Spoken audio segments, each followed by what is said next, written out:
சர்வதேச மனித உரிமைகள் தினத்தை முன்னிட்டு முல்லைத்தீவில் வலிந்து காணாமல் ஆக்கப்பட்டவர்களின் உறவுகள் கவனஈர்ப்பு போராட்டம் ஒன்றை முன்னெடுத்திருந்தனர்.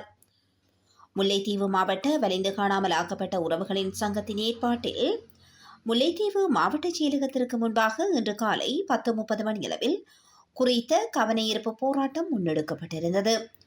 சர்வதேச மனித உரிமைகள் தினத்தை முன்னிறுத்தி வடக்கு கிழக்கு மாகாணங்களில் வலிந்து காணாமல் ஆக்கப்பட்டோரின் உறவுகளால் கவனஈர்ப்பு போராட்டங்கள் இன்றைய தினம் முன்னெடுக்கப்பட்டுள்ளன. அந்த வகையில் இலங்கை அரசிடம் நீதி கோரிய போதும் தீர்வுகள் கிடைக்காத நிலையில் தற்போது சர்வதேசத்திடம் நீதி கோரி போராட்டத்தை அவர்கள் முன்னெடுத்து வருகின்றனர். இந்நிலையில் இதுவரை தீர்வு கிடைக்காததனால் சர்வதேச மனித உரிமைகள் தினமான இன்றைய தினம் போராட்டத்தை முன்னெடுத்திருந்தனர். போராட்டத்தின் போது வலிந்து காணாமல் போனோருக்கு மரணச் சான்றிதழ் வேண்டாம், இழப்பீடு வேண்டாம், காணாமல் ஆக்கப்பட்டோர் அலுவலகம் வேண்டாம், சர்வதேசமே நீதியை தா போன்ற பல்வேறு கோஷங்களையும் எழுப்பி போராட்டத்தை மேற்கொண்டிருந்தனர். குறைத்த போராட்டத்தின் போது வன்னி பாராளுமன்ற உறுப்பினர் துரைராஜா ரவிகரன், சமூக செயல்பாட்டாளர்கள் மற்றும் காணாமல் ஆக்கப்பட்டவர்களின் உறவுகள் என பலரும் கலந்து கொண்டனர். பத்திரிகையில் கையளிக்கப்பட்ட ஓமந்தையில் கையளிக்கப்பட்ட சர்வதேச மனித உரிமைகள் நாள் உங்களுக்கு தெரியும், சர்வதேச மனித உரிமைகள் நாள் உங்களுக்கு தெரியும். என்னுடைய பேர் மரிய சுரேஷ் ஈஸ்வரி. நான் முல்லைத்தீவு மாவட்ட வலிந்து காணாமலாக்கப்பட்ட உறவுகளின் சங்க தலைவி.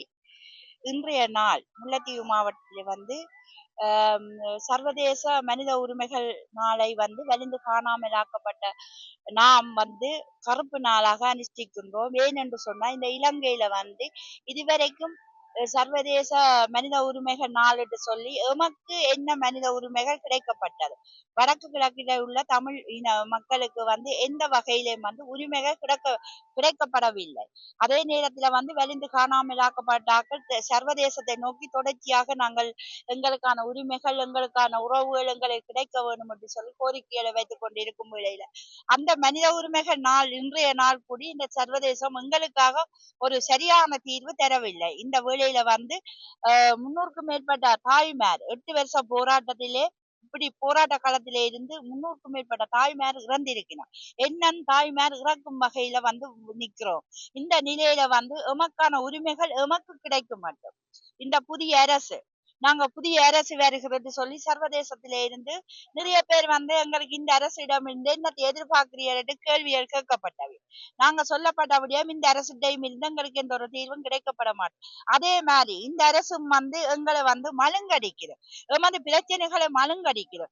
நாங்க குற்றவாளிகளை கூண்டில் ஏற்ற மாட்டேன்னு சொல்லப்பட்டிருக்கிறார் இந்த நாட்டிலே இப்ப ஜனாதிபதி. அப்ப எங்களுக்கு என்ன தீர்வு கிடைக்கும்? உள்நாட்டு பொறிமுறைக்கு போக சொல்லி நிற்கிறார்கள். உள்நாட்டு பொறிமுறையிலையும் இந்த ஜனாதிபதியும் உள்நாட்டு பொறிமுறையை தான் நாடுகிறார். தன்னுடைய சக நண்பர்களை காட்டி கொடுக்க கூடாது. அந்த வகையில இந்த உலகத்தில் நாங்கள் எடுத்துக்காட்டாக கூறுகின்றோம், சர்வதேச மனித உரிமைகள் நாள் தமிழருக்கு அந்த உரிமைகள் இல்லை. வடக்கு கிழக்கிலே தமிழர்களை அடக்கப்படுகின்றது, சுத்தமாக எங்களை மெரிட்ட பெறுகின்றது. புலனாய்வுத்துறையால் மிகவும் ஒரு அச்சுறுத்தல்களை உள்ளாக்கப்பட்டு போலீசார் அரெஸ்ட் பண்ணப்படுகின்றார்கள். இந்த வகையில இன்றைய நாள் எங்களுக்கு மனித உரிமைகள் தேவையா? இது துக்க தினம். சர்வதேசத்துக்கு நாங்கள் அழுத்தமாக சொல்கிறோம். வலிந்து காணாமலாக்கப்பட்ட உறவுகளாகிய நாம் வலியுறுத்தி சொல்கின்றோம், வடக்கு கிழக்கு தமிழர்களுக்கு உரிமை கிடைக்கும் மட்டும் சர்வதேச மனித உரிமைகள் நாள் எமக்கு துக்க நாளாக நாங்கள் அனுஷ்டித்து எங்களுக்கான உறவு எங்களுக்கு கிடைக்கும் மட்டும் தொடர்ச்சியாக போராடுவோம்.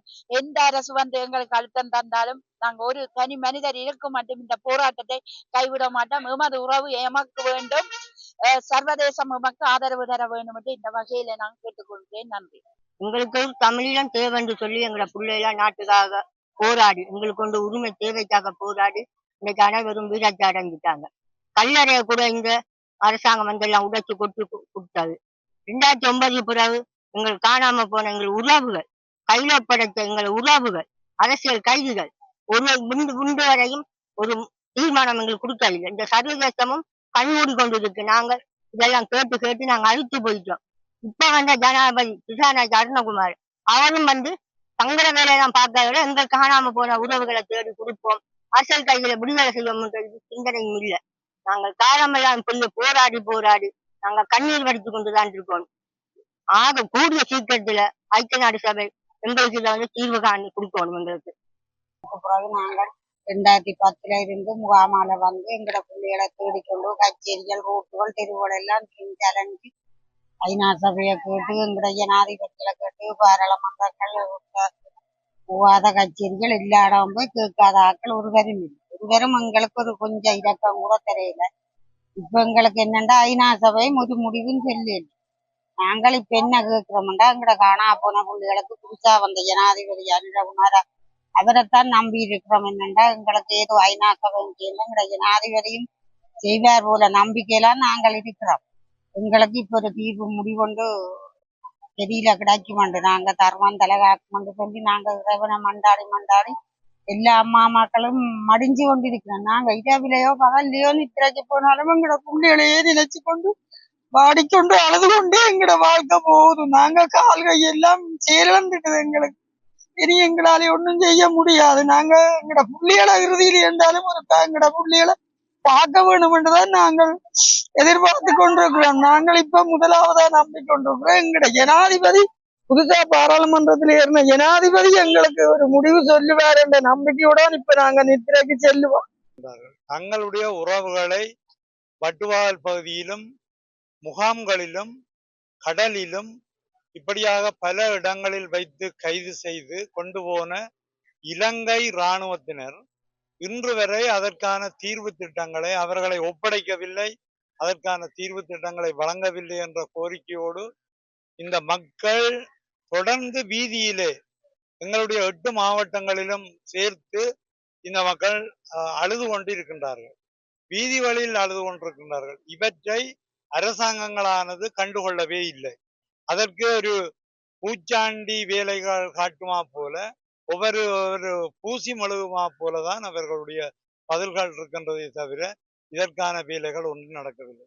கடந்த பாராளுமன்ற அமர்வின் போது நாங்கள் ஒரு நாள் ஜனாதிபதியை சந்தித்த போது கூட இந்த காணாமலாக்கப்பட்ட உறவுகளுடைய பிரச்சனைகளை நாங்கள் அவருக்கு முன்வைத்தோம். அவர் இதை பரிசீலனை செய்வதாகவும் கூடிய விரைவில் அதற்கான ஒரு வழியை ஏற்படுத்தி தருவதாகவும் எங்களுக்கு நேரடியாக சொல்லியிருந்தார். தமிழரசு கட்சியின் உறுப்பினர்கள் 8 பேரும் ஜனாதிபதியை சந்தித்த போது காணாமல் ஆக்கப்பட்ட உறவுகளுடைய பிரச்சனைகளை நாங்கள் வைத்திருந்தோம். இந்த அவருடைய ஆட்சி காலத்திலேயாவது எங்களுக்கு இதற்கான நீதி கிடைக்கும் என்று நாங்கள் எதிர்பார்க்கின்றோம். எத்தனையோ அம்மாமார் எத்தனையோ அப்பாமார் தங்களுடைய பிள்ளைகளை கொடுத்த நிலையில் அவர்கள் தேடி களைத்து கூட அவர்கள் மாண்டவர்கள் கூட, அதாவது இறந்து விட்டவர்கள் கூட பலர் உள்ளனர். இப்படியாக எங்களுடைய கண்ணீருக்கு இந்த மக்களுடைய கண்ணீருக்கு அரசாங்கமானது முன்னைய அரசாங்கமானது பதில் சொல்லியே ஆக வேண்டும்.